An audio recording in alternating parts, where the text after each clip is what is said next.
See, when they start talking a lot, you got to listen because they'll slip up and say something that leads to a whole host of other huge ideas that you can clearly see this is the path that they're trying to go down. Now, recently, you had a bunch of people from the Fed coming out. You had Jerome Powell talking about crypto, DLT. You had Christopher Waller coming out. So Christopher Waller's been saying quite a bit. And when you listen to Christopher Waller, it's like he always drops these little hints. But this could be major. Now, check this out. I want you to start connecting dots here. This is what he said. He said New York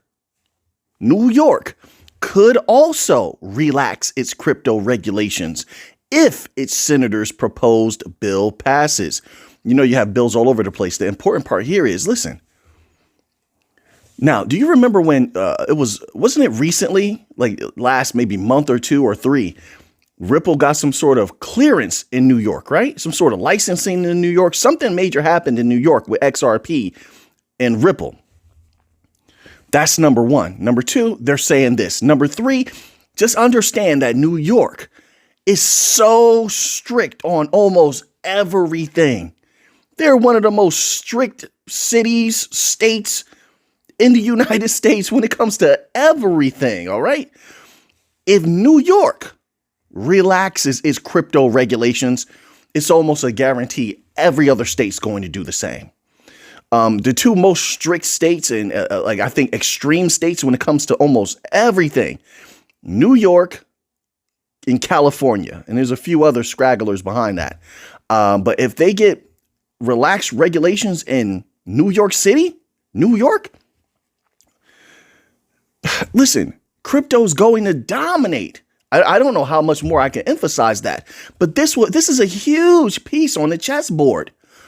There's something else to remember. I'm just going to sprinkle this in there. Remember who else has a bit of clarity in New York and was, I think they got a license in New York, something like that to operate.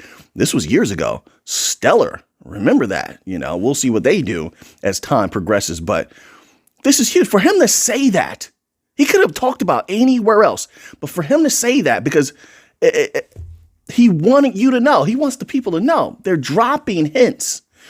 Let me read this little piece. It says everything is looking bright and rosy for the crypto's future with good news from the Fed and New York. So they're both in line, right? It says the Fed's governor, Christopher Waller, talked about the potential of stablecoins and retail, but he added it might take some work to increase adoption. Here's the thing. To pay close attention, their wording is very specific because that we read the article the other day where he was very specific in saying stablecoin. But it's not just about stablecoins. We read 2 different documents the last 2 days, and they're both just talking about, they reference just crypto in general. Notice that?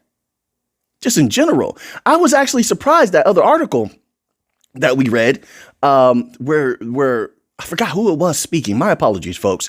But they were talking about how crypto in general could be used to help the states, right? They weren't talking, they didn't say stable coins, they said crypto. And then another interesting part about that article is, if you pay attention, I actually tried to highlight it a little bit. They weren't just talking about Bitcoin. For one of the rare times where they just say crypto overall. They didn't even mention Bitcoin. Not that Bitcoin is going to be out. Definitely not. It's going to be in. They're going to definitely make some money off of Bitcoin, utilize Bitcoin. But they were talking about the multitude of the top cryptos. That's interesting. That's major, which once again leads us back to the idea of these major cryptos exploding in value across the board, that they're all bullish. Not all crypto, the top ones. Let me make that clear. Those top utility coins, and you throw Ethereum in there, you throw Bitcoin in there, of course. But those top utility coin cryptos are bullish across the board. They all have massive potential. And I think one of the biggest things is going to be just watch the partnerships being announced going forward. One, watch the meetings. That's, if you see an article about a meeting, don't pass it by. Oh, this crypto company met with these people. Oh, they're trying to strike a partnership with these people. You see anything like that, I'd say read it. Not financial advice. I'd say read it for sure. because those partnerships could come in handy. This is going to be this next year or two is going to be the time period where the announcements that people are trying to strike partnerships are going to be more serious than ever. And we're closer than ever to the point where they're going to be deploying these services, and it could definitely impact the price of those native cryptos, those native tokens. And I don't know about you, but I'm here to make money. I am, right? So that type of information, let's say you're not long-term in something, that type of information, you got to be able to move quick. Oh, they're making a partnership? How many other people know this? I go right to the internet. I go to Google first and search the popularity of this topic.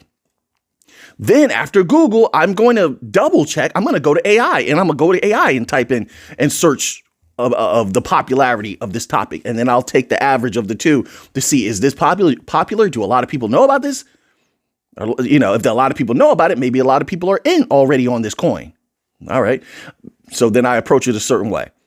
Are there not a lot of people in on this right now? They don't know about it. They're not talking about it.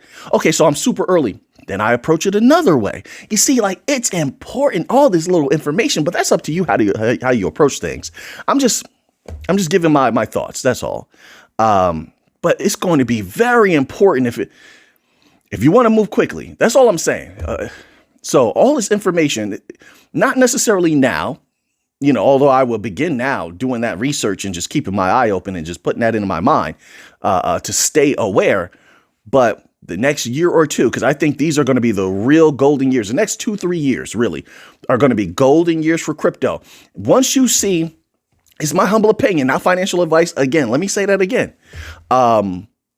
Once you see RWA start to roll out and they're literally tokenizing everything all over the place.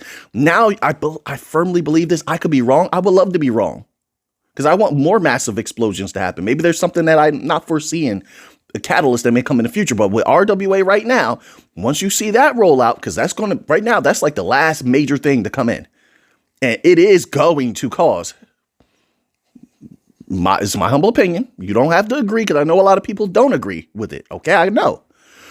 But I believe that's going to be one of the last massive explosions. There might be 2 or 3 of them in there for RWA for sure. And then those prices, I don't think are going to come down again. I just don't see how. Not to where they are now. Not at all. Look at it like the rise of gold. Like, it's never going to go down to those low prices where it used to be years and years and years ago. I just don't see it happening. It's almost scraping $3,000. I don't see that happening. Once major players are in place, those prices are propped up. Okay, once you have nations getting involved, you have banks getting involved, those prices are going to be propped up. And we already have examples and evidence of it. Look at the commodities, look at other things. They'll never go back down to those lower prices now, even though a lot of people have been in crypto for some years and it's hard for them to accept that we're still in the beginning stages. It doesn't negate from the truth that, yes, we're still in the beginning stages where the businesses haven't really taken over. The nations haven't taken over. The banks, separating them from the regular businesses, of course, the banks haven't taken over. So that price is not propped up just yet. Not at all. Not at all. Which means there's a lot more to go, a lot higher to go, potentially. Right. So once you see RWA roll out, I think it's time to start considering a few things. All right. I do, so now let's move on from here. I want to go here because another thing, pay close attention to this guy right here, this man right here, Brad Garlinghouse. He wants, I don't know how to phrase this, but because of what they went through, I think he wants you to know they're about to win one, not any court case. I mean, overall, the war, they're going to win. They're going to dominate. Ripple's going to dominate. XRP is going to dominate. He wants to be able to tell people, see, we were right. See, we're the best. That's why he got the XRP tatted on his body. I'm telling you, that's important. Listen, folks, I'm old school. I know these things. I know the era we come from. I know what means something. I know from back then, if you have that old school mentality, you have that dog in you where you want to win at all cost, where when you win, you want to hold up a trophy. He wants to do that. He wants to. So when he's coming out now, pay attention to how he says things like inevitable. It's inevitable all the time. Things are going good. He's taking meetings. He's coming out and saying these things himself. And he doesn't have to. Why? Because he wants the people to know there's something major coming. And when it does, he's definitely going to celebrate. So that is something that you can use to your advantage. Because he wants to celebrate, he's always going to drop hints. Because he wants you to know, he's always going to drop hints. That makes sense? He has that mentality. You have to know the mentality of the errors. Okay? Like some newer errors, everybody gets a trophy. Older errors, it wasn't like that. It was competitive. There was only going to be one winner. He's from that era. He knows there's going to be one legendary company of all companies when it comes to DLT. He wants Ripple to be that. You can see that in his verbiage and his actions. He has never had that ultimate victory. Has he had victories? Yes. This is all to our advantage. I'm breaking down just a piece. It's very superficial, but the psychology of the man. He's not had the ultimate victory yet. He hungers for it. He longs for it. I know what it feels like. I know what it feels like to not sleep before a tournament, before a big game. You know who you're up against. It was a tough opponent. But you know that now you've done everything, all the training, all the practice, you could beat them. This is where Ripple is right now. They're nearing the finish line. They're nearing that last 10 seconds. You can get points. So he's going to drop hints. So right now, all of these interviews he's doing, if he appears at an event and he's speaking, yes, I think people should comb over every single word. If they're serious researchers, not everyone's a researcher. That's perfectly fine. We all do different stuff in crypto. And it all seems to be very significant. We all look at it from different angles. But if you're a researcher, yes, this is the time to comb over anything Garlinghouse says, Monica Long says, or anybody else, David Schwartz. They're nearing victory, and they're of the mentality they want you to know it. They want you to know it. It's their version of talking trash. But when they do that, they're going to slip up. They're going to hint at something that they really probably should not be talking about, but they're going to try to do it anyway. In a roundabout way, but the wise know. The wise can decipher it. I'm telling you, this is not the only instance of this. But he says this, and he says he always knew it was inevitable that they were going to get this nod about the ETF. He also, all right, wait. I want to go here because I don't want to take too much time on the bank coins. We already did 2 bank coin related articles pretty much. Let's get to this Bitcoin. Now, this is interesting. I've been saying this. I see there's just too much potentiality for these prices to remain this low. I know you're saying, Mick, things are doing pretty good. Even if they're red, they're still pretty good. They're way higher than they used to be, right? But I'm telling you, there's too much money on the side building up. You watching this? There's money building up in commodities. You see gold, right? Silver, they're predicting silver to have a possible explosion in the next year or two. So money is going, and a lot of big mines are eyeballing silver. We'll see what happens with that. But commodities, there's value building up there. 1, there's value building up in cash sweep accounts. 2, there's value building up in money market funds. 3, there's value, literally physical cash. We've been reading about people storing physical cash for the last year and a half.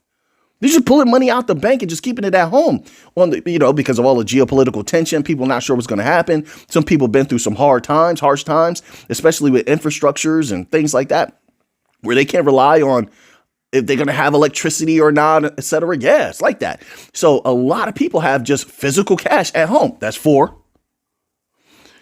And then not to mention the other assets that will be liquidated to go into crypto. That's 5. They're going to do that because some assets are not looking so good right now. That's going to get sold, I'm telling you. And it can make its way into crypto because crypto is quick money. It's quick money. It is delicious. It's a rinse and repeat type of thing. And it's getting legitimized quickly. So now you have all of that capital on the side, all that value. And I didn't even take into account everything that could be tokenized. That's 6. All of that has yet to make its way into DLT. What happens when it does? When it does, multiple generations will be changed. I want to emphasize that multiple generations, because what have we seen, right? And you're probably one of these people. You probably made millions off crypto, didn't you? Yes, you did. Yep. Yeah, you did. If not, you made hundreds of thousands off of crypto, probably, right? But it really is only touching you, maybe your children, you have a spouse. The big one where that capital, and yes, some people could stretch a few millions to generations. Sure, yeah, they're wise. But I also am knowledgeable that a lot of people have over the years have, blown those millions. That's a fact. You may not want to hear it, but that's a fact. But this time, whatever's coming has the potential. It's not a guarantee. And it's just my humble opinion. Once again, many people disagree with me all the time. I'm fine with that. That's cool. That's okay. All right. I believe firmly this time the big one is coming. And I think there might be two big explosions and then one medium explosion. That's what I'm looking at right now. And I don't have enough time in the video to go over all of the reasons why I believe that. But if you've been a consistent viewer, I think you could put the pieces together as to why I believe that. But I think a safe number is two massive explosions coming that will change generations, right? And it's going to involve a few coins, and people are going to have to know how to maneuver and be willing to maneuver very quickly if they want to capitalize. There is the long-term perspective, sure, yes, but it depends on if you want to, if you're willing to take that risk or not. It says here, Bitcoin to get. Let me do this so I know where to put the chapter, or I'll be lost. I will. Bitcoin to get out most people's reach within a year, says Bitcoin veteran Samson Mao. Now I don't know about that. And I feel like it's not just Bitcoin. I do, folks. Listen, I'm on the ground with the regular people. I'm telling you, a lot of people, they don't like expensive stuff. And by expensive, if it's like pretty much if it's over like $2, they're like, nah. They like to do penny stocks. That's very popular. Penny stocks and cheap crypto. You get in below $1. Below a penny, 0.009, things like that. They want to get in early because they understand the game. I told you people got smart. They're not really sure. Can they go with $100 crypto, $10,000? Sure. Do they want to do that? No, no. So yes, I think a lot of people, as these prices start to skyrocket, Bitcoin will be there. Yes. And people will consider it out of reach, but a lot of other ones also will skyrocket. It'll be shocking to people because they did not believe, but that to each his own, but they did not believe. And so they're going to get caught unaware, underestimating the explosive power of some of these cryptos, especially as companies start to look for other crypto besides Bitcoin. Bitcoin has its run in some people's minds. Doesn't mean it had its run overall in some people's minds. And then they start side-eyeing Solana. Well, what's this Solana right here? What's that? What's that chain link over there? What's that? Is that legit? They're advisors, and the advisors need some wins. They need some wins. If you're keeping up with the advisor sphere, okay, they're gonna jump on it. They want their clients to be happy, and they want their clients to make a lot of money. Okay, they're going to go on the hunt. It hasn't happened yet. But believe me, they're getting the itch because they're starting to say, how high can Bitcoin really go? Listen, if Bitcoin starts exploding and you're seeing you're starting to see astronomical numbers, let's say Bitcoin goes above 200,000. I'm telling you, watch those other top cryptos. Watch Solana, watch XRP, watch Chainlink is going to be in there. Chainlink has to be one of the biggest sleepers of all time. They have so many legit partnerships, strong partnerships. They're just dominating. They're always doing something new. Those advisors know that. The researchers know that. And the advisors are going to come with files from the researchers. Listen, they're going to do their own very superficial light research as advisors. They're going to do some looking around. Then they're going to reach out to their partners who are tried and true researchers. All they do is research, okay? And they're going to hit them with a couple of files, and then they're going to go to their clients like, this is what we have. We verified it with this, with these people over here. I'm trying to be careful how I say certain things. And they're going to hit their clients with that file and say, here, this is what we have. Boom, give them a summation. And the client's going to say, really, is this for real? And they're going to say, yes. And that's going to bring a flood. It's just my estimations. Okay, my thoughts. That could bring a flood of capital in very, very quickly. Very quickly. Especially when they show them the charts of how fast these things have taken off in the past. Then they're going to show them, hey, listen, there's catalyst way more potent than what was before. And the client, if the client is smart, if they're wise, they're going to say, wait a minute. So you mean to tell me these things skyrocketed before, right? And the catalyst that is to come is more powerful? And they're going to scratch their head. They're going to say, wait a minute. So that theoretically should mean that there would be a bigger explosion, right? In the fight. And then the financial advisor is going to be like, yep, see, I knew you'd see it. That capital is going to come. And don't forget word of mouth. Word of mouth. Those clients they're going to be happy. They're going to start telling people, I've seen this before. I've seen it before. They're going to start telling people. Listen, I have a lot of interesting experiences because a lot of people don't know what I do. I keep quiet. I'm a very private person. Okay. Even if I talk with someone out there in the real world, stuff like that, doesn't mean I have to tell them what I do. And they'll come. I've had people come to me out of nowhere. I remember one time, right? This is a long, long, long time ago. I was telling with someone.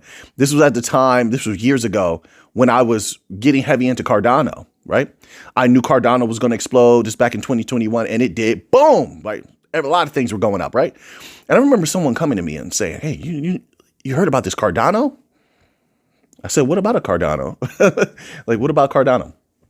And they start going into all this detail. This was not a crypto person. This was not anyone you would think would look at crypto. This is a die-hard stock market person. There's some people like that. They only want stock. I'm telling you.